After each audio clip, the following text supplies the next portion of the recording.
Donostiako udalak motoaren erabilera gutxitu nahi badu ere, ez dago garraioera uberik motozaleen ustez.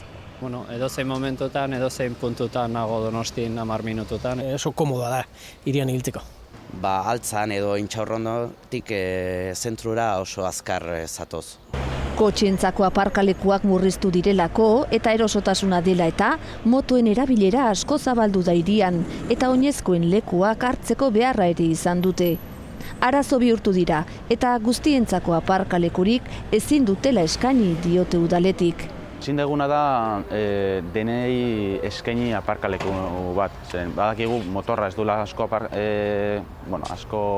leku asko behar, baina, 27.000 motor asko dira.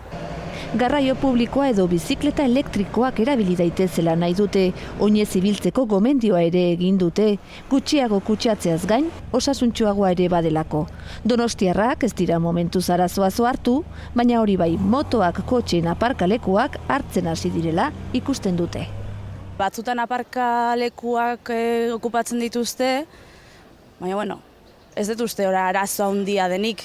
Udaletik diote ez dutela motoaren erabilera galaraziko, baina ez da bultzatuko ere, eta aurrera begira, donostiarrak beste garraio mota batzuk erabiltzera animatuko dituzte.